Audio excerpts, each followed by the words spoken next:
Hey folks, how's it going? Welcome back to the channel, and welcome to what could potentially be a new series here on the channel, and that is a weekly Orphen discussion. Particularly, today we're going to be talking about Orphen Episode 1, Vestige of the Past. But before we get into things though, I do want to remind you all that if you would like to have your name shouted out in next week's Orphen video, then be sure to share this video around on the internet, and then tag me at JoJo Talks Too Much over on Twitter, and I will be sure to shout your name out in next week's video. Okay, so Orphen.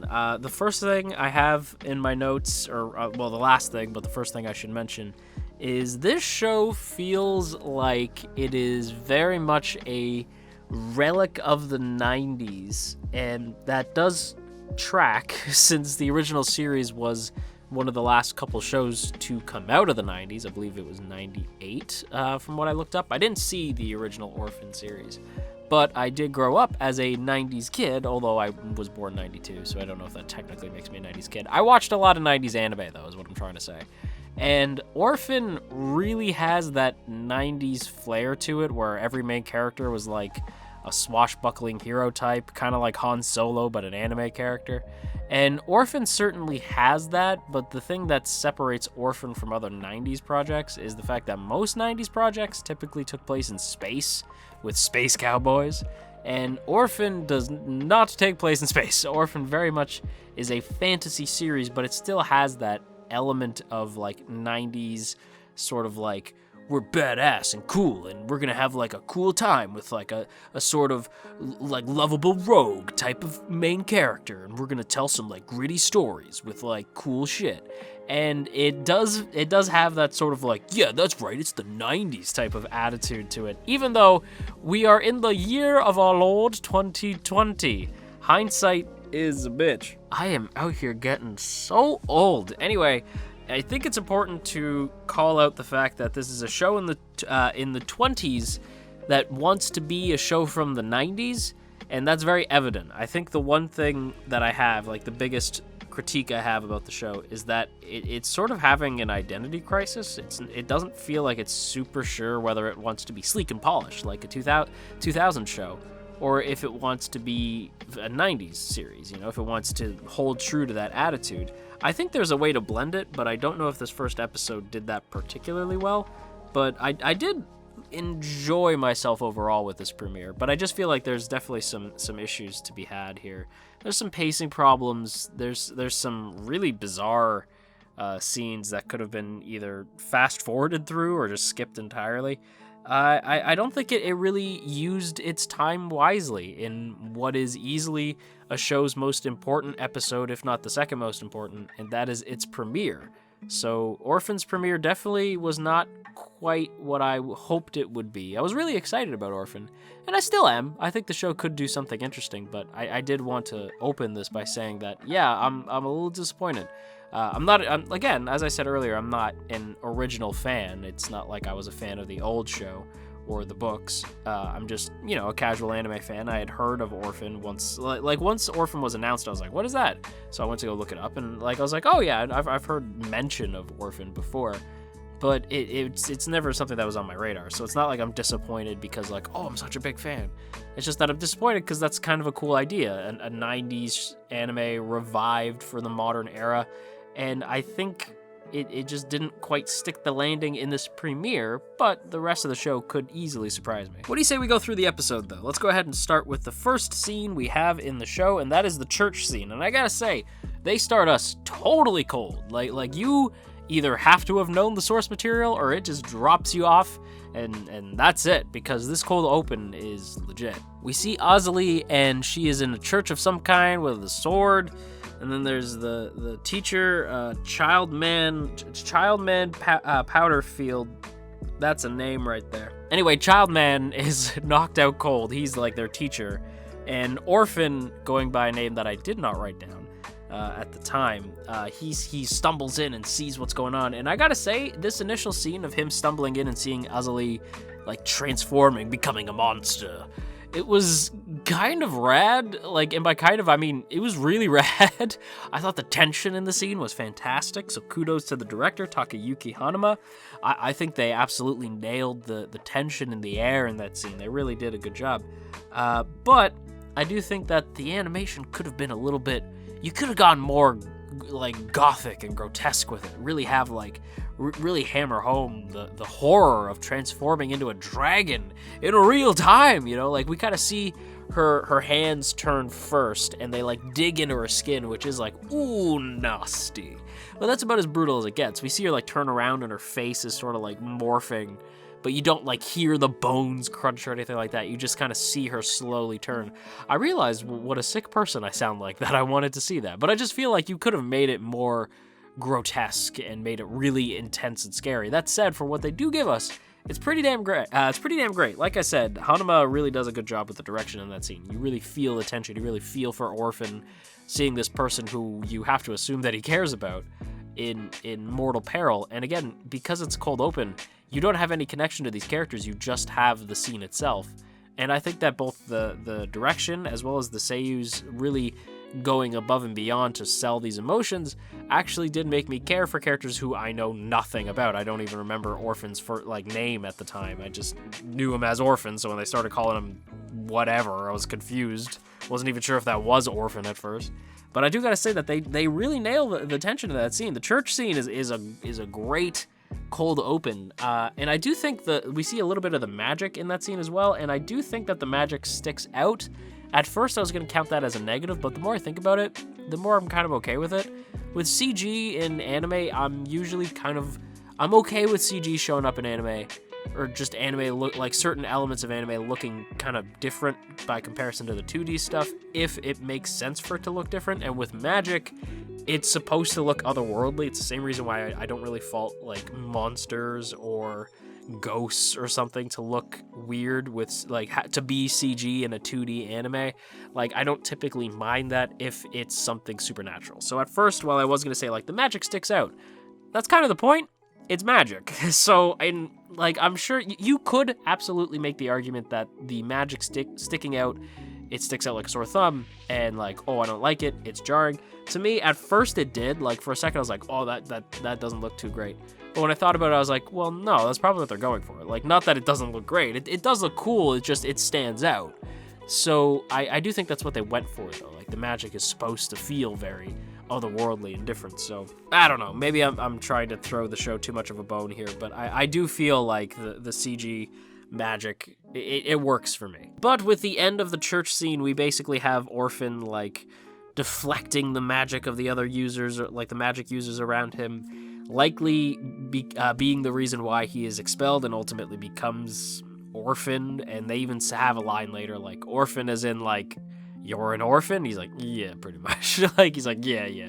So you have to assume that that's, like, the events of the destruction of the church and Azali turning into a dragon all those years ago is the catalyst for Orphen becoming the person that we see him as, basically fantasy Han Solo. But with the church scene over, we do get our opening, Calling You by the Buzz Vibes. And I don't know the Buzz Vibes, and I hadn't heard the song prior, and I thought it was fine.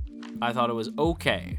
I thought it was catchy enough. It does, again, it very much feels like an older opening, both visually and in terms of the audio. There's some visual things that sort of feel more modern, but for the most part, this opening feels very old school, and I'm okay with that, because again, that's kind of what I was walking into Orphen expecting. So for me, I was like, yeah, cool. I feel vaguely at home in this series, even though I'm not familiar with it.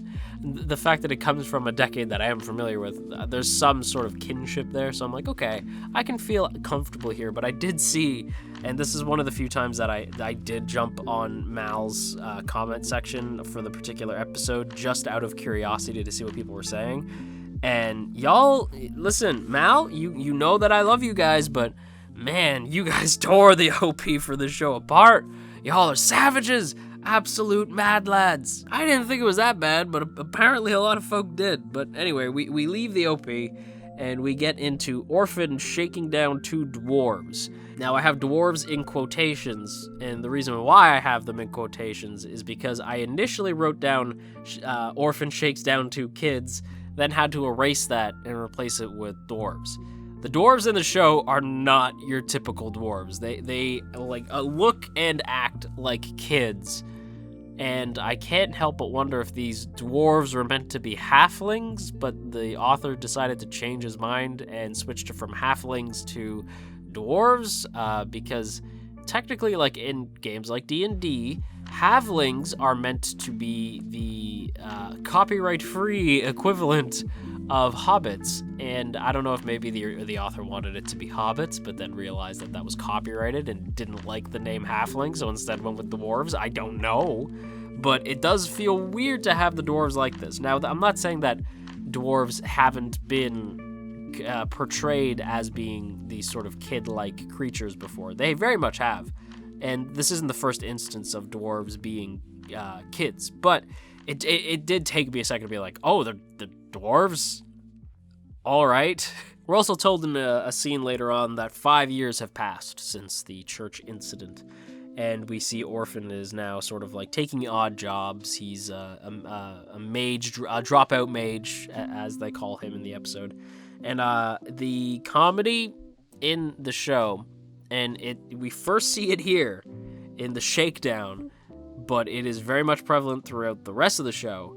And the comedy, listen, again, I felt very much, I was like, all right, I mean, I've definitely grown past this, but at the same time, it does feel sort of nostalgic. You're kind of winning me over a little bit, but it's another thing that I saw a lot of people complain about. And I totally get it. I 100% respect that opinion. Even I wrote in my notes that the comedy does feel a bit jarring, given that we just watched a woman become a dragon and the pathos of her friends having to try to take her down and her other friend getting banished because he refused to do so. It's kind of heavy stuff to immediately be followed by Orphen shaking down 2 dwarves. And the comedy does continue throughout the show. Again, it very much feels like a late 90s, maybe early 2000s anime, and for some folks, that's awesome. For other folks, you may not enjoy that. I would even argue that it feels very Trigun-y, and now look, I don't know when the original novels came out, so I don't know.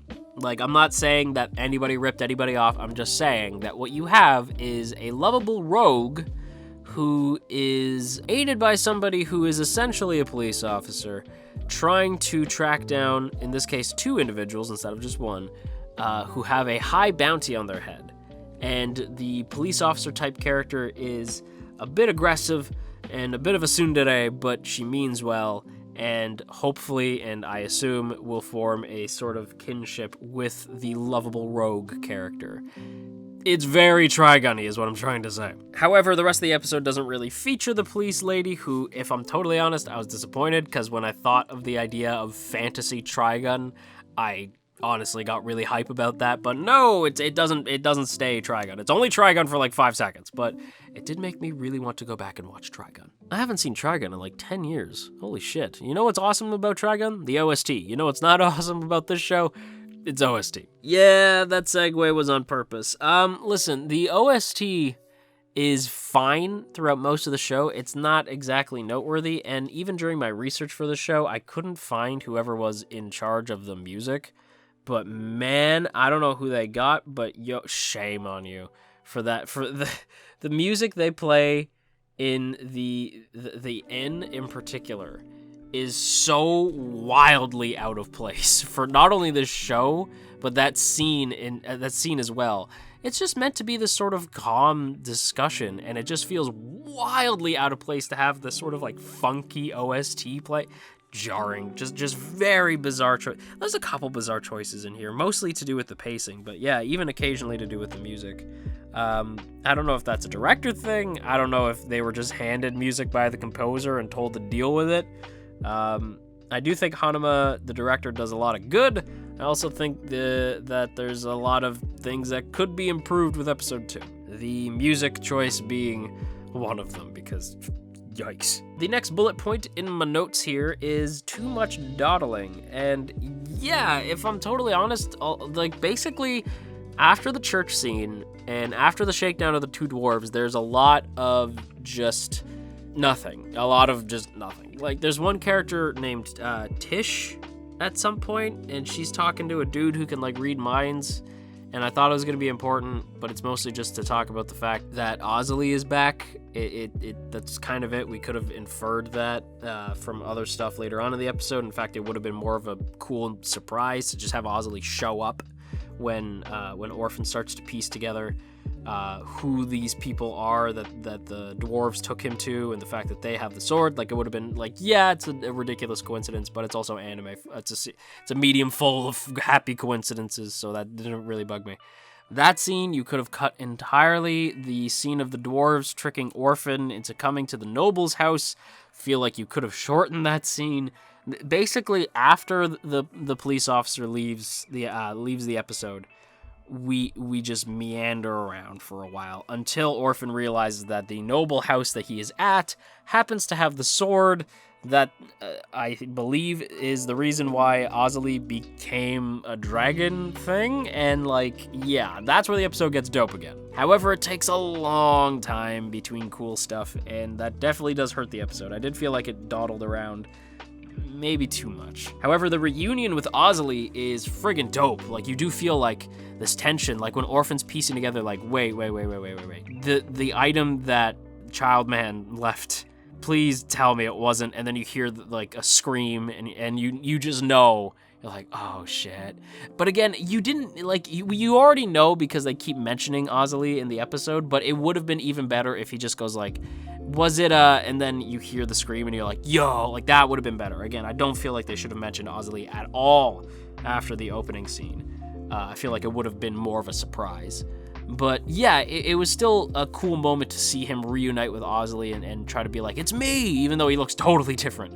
But to have him be like, it's me, and she doesn't react, and his old crew see him, and even they're like, whoa, they don't know him as Orphen, they know him as something else, but we know him as Orphen, so they're like, whoa, it's Orphen.